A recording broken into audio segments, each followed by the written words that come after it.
former President of the United Republic of Tanzania, Your Excellency Jakaya Kikwete, former President of Sierra Leone, Your Excellency Ernest Bai Koroma, former Prime Minister Haile Mariam Desalegn of Ethiopia, the Honorable Regional Commissioner of Arusha, the diverse and great fraternity of civil society, distinguished sons and daughters of Africa, heads of institutions, the esteemed ladies and gentlemen. It gives me great pleasure to address this most important and timely gathering of the citizens of this great continent and our friends from across the world.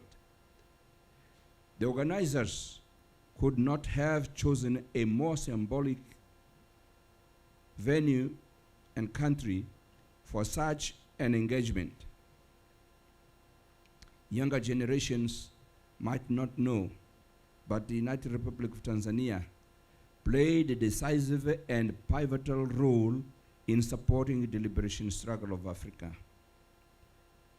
As a next-door neighbor to the south, Mozambique can attest to the frontline contribution that our host country made towards undoing the yoke of colonial subjugation and interference, not just for Mozambique, but for the region and beyond. For this selflessness, we say, Asanteni sana.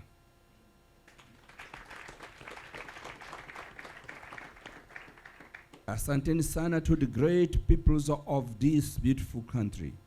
Secondly, I am grateful to the partner institutions that have organized this meeting and invited me to share my thoughts and experiences.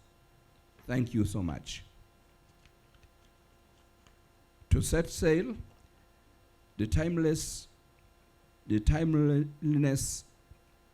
of this conversation lies in the fact that more than 60 years after independence, Africa has made remarkable strides forward in various fields of human endeavor, but continues to contend with an assortment of challenges that should be resolved by ourselves. And while we revel in the progress we have made, we must be alive to the fact that this has not been without missteps and outright catastrophes, most of them totally avoidable.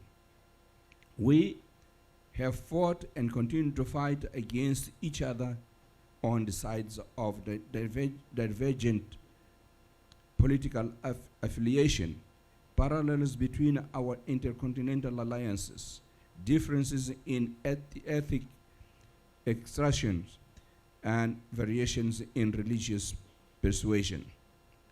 Emerging and present-day challenges like jobless economic growth, the scourge of inequality, the climate emergency, armed insurgency, and burgeoning that amplify questions about how well we have governed ourselves and what the future portends. It is my heartfelt hope that for the duration of this conference and thereafter, we will take ownership of these issues and set in motion a set of homegrown solutions that will go a long way providing remedies and pathways towards the democratic culture we all aspire for. To set sail, I am enthused by the name Africa Drive for Democracy, not only because of its ingenuity, but for the impetus it carries and the urgency it conveys. Democracy should not be a theoretical concept reserved for ivory towers. It should be a lived experience that has tangible application to the realities, fears and dreams of every African child, women and men. This reminds me of the instructive words of an African leading light, my younger brother and comrade, His Excellency Thomas Isidore Sankara, former president of Burkina Faso, who famously stated thus: "Our revolution is not a public speaking tournament. Our revolution is not a battle of the phrases. It's not a battle of fine phrases. Our revolution is not simply for spouting slogans that are not more than signals used by manipulators trying to use them as catchwords, as code words, as a foil of their own display." End of quote. That said, and with all that is happening in our individual countries, contexts, and around the world, Africa finds itself yet again at a crossroad that has a bearing on its identity, governance architecture, as well as its role and place in global affairs. But before we look yonder, we must look within and self-introspect so that we are internally organized and, as such, able to participate constructively amongst the global community of states. Post-conference, through the Africa Drive for Democracy network, the resolutions we will adopt should be able to craft viable and sustainable solutions. At this point, I wish to contribute some experiences, conclusions, and thoughts based on my service in statecraft back home and various efforts at peace building in our continent's hotspots and the world. As you may well be aware, my country of citizenship is one that weathered more than its share of tragedies, as well as one that has registered high points of achievement. Our Mozambican storyline is not that different from other countries, after all. First, a democratic culture can only thrive where people's representatives and leaders possess strong political will that practices and encourages virtues like restraint, tolerance, and service. It is not beyond the pale to say that if the protagonists in my country, for example, had exercised restraint, tolerance, and were service-oriented, we would not have suffered through an interminable 15 years of bloodletting.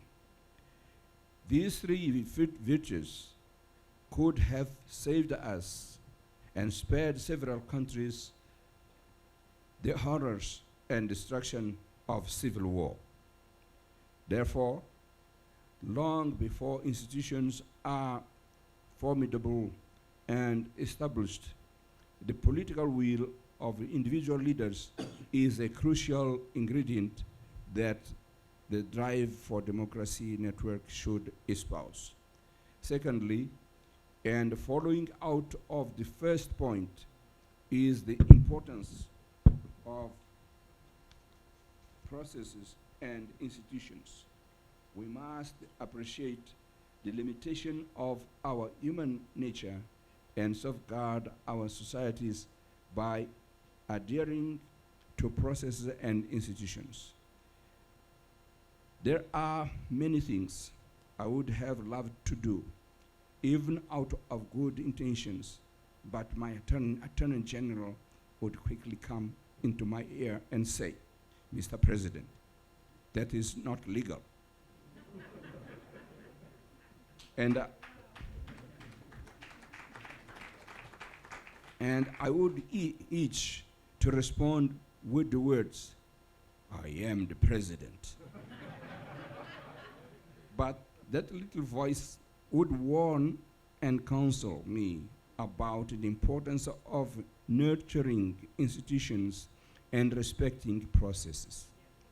The strong democracies we admire in the West have gotten to that level of stability and maturity because they adhered to processes and respected institutions, which has led to the creation of non-derogable systems.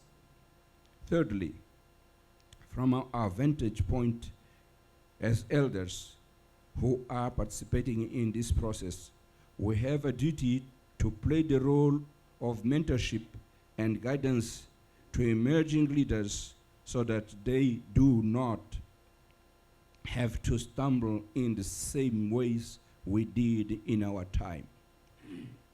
We owe, well, at this point, I remember that it was here in Arusha, I think, where we met with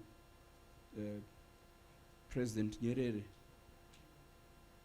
when he was already out of office, but he was always close to us who were still current presidents. And he said, we cannot boast that in our time we have done a good job. We have respected all the principles. And with these words, he continued, I don't remember the words, but he continued urging us to respect principles such as the human rights and so on and so on. Just, it occurred to me because I'm in Arusha and reading this. We owe it to younger generations to share our experiences and the lessons we drew from them. We have a starting point in this conference because we have several age groups represented. A critical outcome of this meeting should be the birth of an intergenerational dialogue through which we mentor and nurture champions of democracy for the coming decades. It will be a worthwhile endeavor.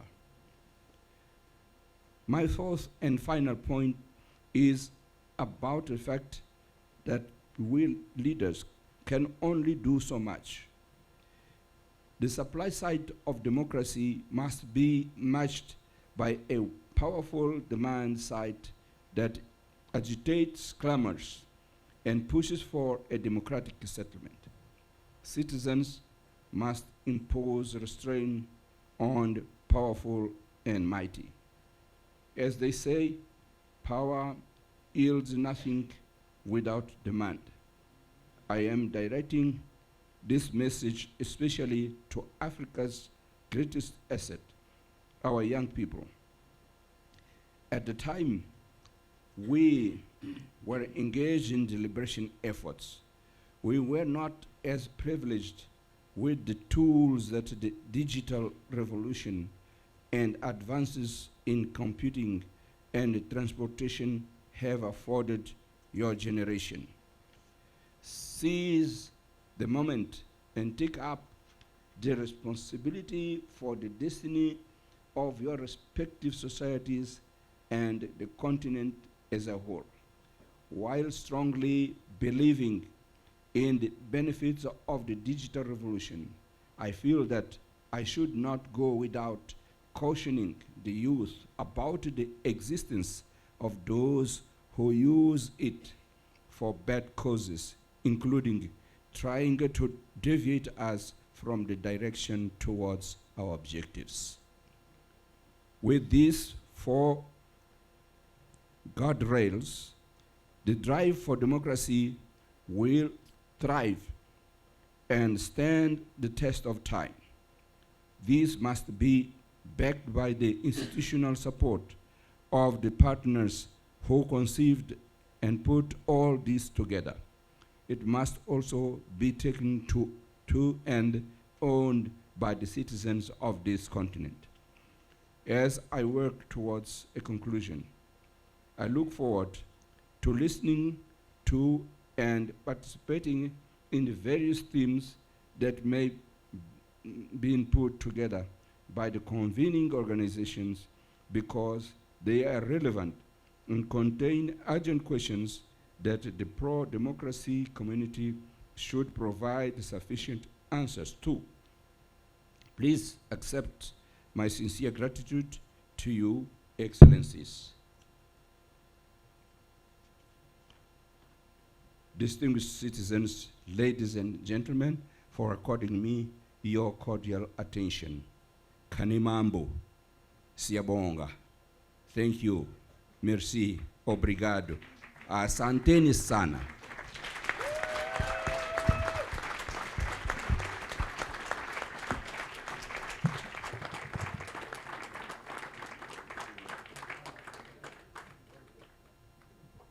Thank you very much, Your Excellency, former President of the Republic of Mozambique.